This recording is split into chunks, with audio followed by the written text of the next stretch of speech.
Hi there, I'm IELTS Masterly, and this lesson is on IELTS Writing Task 2, How to Organize Your Essay. This is a very important video for those of you who are just learning how to do IELTS Writing Task 2. But even if you have a lot of experience with Writing Task 2, this video can help you as well. Let's get started. First, let's look at the 4-paragraph essay. But before we do that, why is writing structure important? Why is organizing important? Well, this is because it helps you organize your thoughts, write faster, which of course is very important on the IELTS, and focus on your ideas and language. If you need to think about what kind of structure you need, then it takes away your ideas and the language, your grammar and vocabulary. But if you have a good structure, then you can focus on your ideas and your language, and that makes everything easier. So I recommend using 4 paragraphs for the IELTS Writing Task 2 essay. First is the introduction. Next is body paragraph 1. Third is body paragraph 2. And last is the conclusion. And so again, we have the introduction where you talk about the topic and answer the question in a general way. The first body paragraph, the second body paragraph, in both of these, you're talking about details and examples. And then finally, the conclusion, where you summarize your ideas and your opinion possibly from the other parts of the essay. And you can also add a few small details from the body paragraphs in your conclusion. Now, this isn't the only way to write an IELTS essay, but I think it's the easiest. Why is it the easiest? Because you can use this structure, this 4-paragraph structure, for all of the different IELTS Writing Task 2 question types. And that's what we're going to look at now. Task 2 question types. So first we have the opinion question. For example, to what extent do you agree or disagree? They have some kind of topic and then they ask you, to what extent do you agree or disagree? Next, we have the discussion question.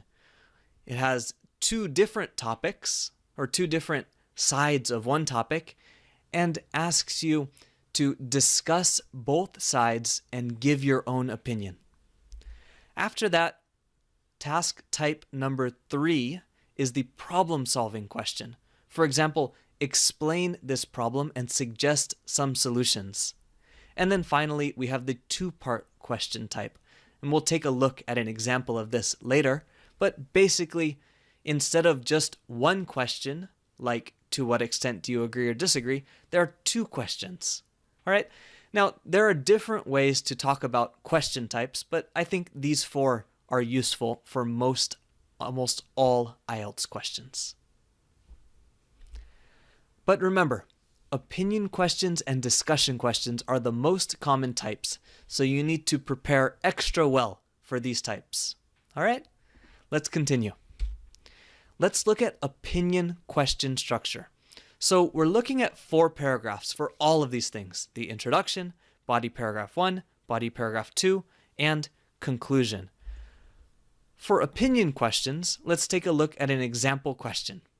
As well as making money, businesses also have social responsibilities. To what extent do you agree or disagree with this statement? All right, so it's asking me for my opinion. To what extent do you agree or disagree? In the introduction, first, we're going to, number 1, introduce the topic. This will be your first sentence in your essay.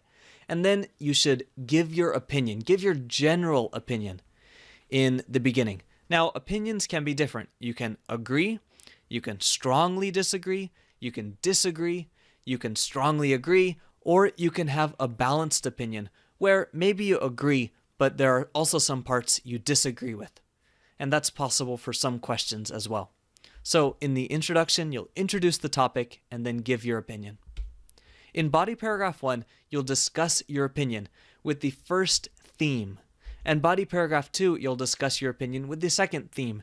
Now, what are these themes? Well, when I try to think about an essay, even if it's just my opinion that I'm writing about, I usually try to have different groups of ideas for something. So I group these into themes, and I try to keep one group of ideas for my opinion in the first paragraph, and one group of my ideas for my opinion in the second paragraph. If you want some examples of this, I suggest you take a look at my IELTS Task 2 planning videos. We have some opinion questions in there, and some of the opinion questions, you can see how these themes work for each body paragraph. And I'll include the link to those videos in the description below. And finally, we have the conclusion. In the conclusion, you're going to re-paraphrase the topic or re-summarize the topic and give your opinion with a couple of extra details from your body paragraphs. But don't give any new details, all right? That's very important. You don't want to give new details in the conclusion. Just a couple of extra details from your body paragraphs. So if the question is what we have above, as well as making money, businesses also have social responsibilities. To what extent do you agree or disagree with this statement? My conclusion could be, in conclusion, I believe that businesses have a strong responsibility to society in addition to making profit. Because, and yada, yada, yada, you can give a few small reasons from your body paragraphs. Okay? That's just a very easy example of a conclusion. Now, conclusions don't have to be long. They can be short and sweet. For opinion questions, again, you can agree, disagree, or sometimes have a neutral opinion. Next, let's take a look at discussion questions.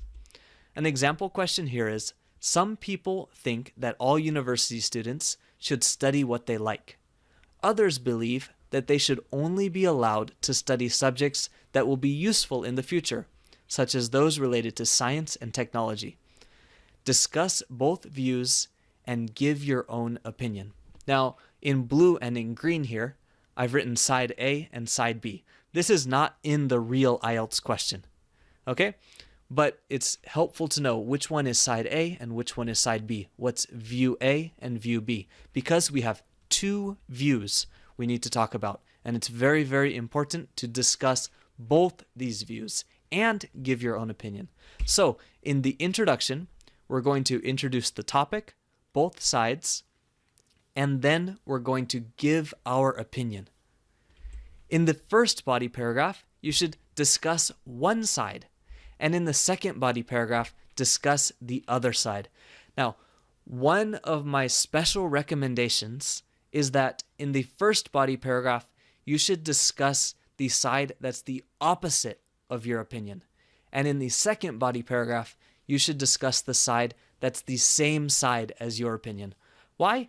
Because if you do this, your conclusion will sound very strong because you're introducing the opposite side first, and then you're telling why that side's good, but your side is better. And then finally, in the conclusion, you're emphasizing, re-emphasizing your opinion after you re-paraphrase the topic and give a couple of extra details from your body paragraphs. Remember not to give any new details. Okay? So that's discussion questions. And why do we give our opinion in the beginning? Well, I think it's very important to answer the instructions, which are discuss both these views and give your own opinion. So if you give your opinion in the beginning, it will be easier and faster to write a conclusion. And if you don't have time to write a really good conclusion, you already answered the question in the beginning, so you can write a quick and easy conclusion in the end. Next, let's look at problem-solving question structure. An example question is, the number of plants and animals is declining. Explain this problem and suggest some solutions. In the introduction, you'll introduce the topic and then suggest that this problem can be solved. So you summarize the problem and then suggest that it can be solved. You don't need to give a detailed solution, but you need to explain there are some solutions. And maybe, if you can, give a very general idea of what kinds of solutions you're proposing. In body paragraph 1, you'll explain the problem in detail and give examples. In body paragraph 2, you'll suggest some solutions. And when you're suggesting solutions, try to explain the cause and effect. If we do this, this will happen. Okay? In your conclusion, please summarize the problem and your solution with a few specific details from the body paragraphs. Don't include any new details. And remember, your conclusions should be fast and short. They don't need to be long. Okay? Your ideas for problem solving don't have to be amazing. This is not a university essay. They are not judging you on the quality of your ideas, but your ideas do need to be well supported. You need to give examples. Cause and effect needs to be clear. Okay? So you don't need to be a genius. You don't have to be super intelligent. It can be a bad idea. That's okay, but you need to support your idea. Finally, let's look at the two-part question structure. First, the example question. Happiness is considered very important in life. Why is it difficult to define? What factors are important in achieving happiness? This is a difficult question, isn't it? In the introduction, you need to introduce the topic and then give an overall answer to both questions. In body paragraph 1, discuss your answer to the first question. And body paragraph 2 is to discuss your answer to the second question. And finally, in the conclusion, you'll re-paraphrase the topic and summarize your answers to each question with a couple of details from your body paragraphs. Don't include any new details. And two-part questions are rare, but you should be ready for them. All right? Fantastic. Thanks so much for listening to this video today. I hope it was helpful for you. Please subscribe to our YouTube channel, and you can find us at youtube.com/IELTSmaster or IELTS-master.com. And last but not least, tell me, what do you want to see next? I'm always looking in the comments. Thanks so much. Have a fantastic day.